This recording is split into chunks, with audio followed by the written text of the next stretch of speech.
Le véritable amour d'Israël dépend de la foi, qu'il n'est rien en dehors d'Hachem et que tout dépend de son décret et de sa volonté. Et c'est pourquoi nous devons demander que le peuple d'Israël mérite une foi entière, puisque par elle, ils échapperont à la sinatrina mais en arriveront à une véritable Ahavat Israël. Voici une prière pour obtenir la Ahavat Israël avec foi, du Rav Shalom Aroush.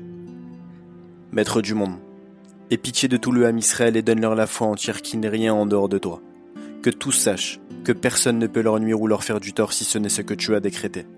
Aie pitié de tout le Ham Israël, qu'il n'ait aucune rancune ni colère les uns envers les autres. Que tous les Juifs soient totalement dénués de colère et de rancune et ne gardent aucune haine dans leur cœur, ni à plus forte raison ne se vengent de celui qui les a fait souffrir, même s'il leur a fait la pire des choses, car la Emouna dicte qu'il n'y a rien en dehors de toi et que tous ne sont que des bâtons.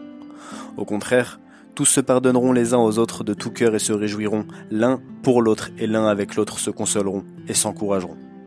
Donne-leur la foi entière que toi seul détermines ce qui doit arriver à chacun et combien chacun aura. Aie pitié de tout le Ham Israël et qu'il ne soit pas jaloux et ne cherche pas à se concurrencer, qu'il soit dénué de mauvais œil et de médisance et ne convoite ni ne désire ce qui ne leur appartient pas. Aie pitié Hachem de tout le Ham Israël, que tout soit parfaitement dénué de jalousie, envie, concurrence, mauvais œil et ressentiment. Car chacun reçoit exactement ce qu'il a besoin en fonction de sa réparation et de son parcours. Au contraire, chacun doit désirer et se réjouir de la réussite de l'autre comme de la sienne propre et être bienveillant envers l'autre. Prier pour lui et s'efforcer de lui faire du bien de toutes ses forces et de toutes ses possibilités.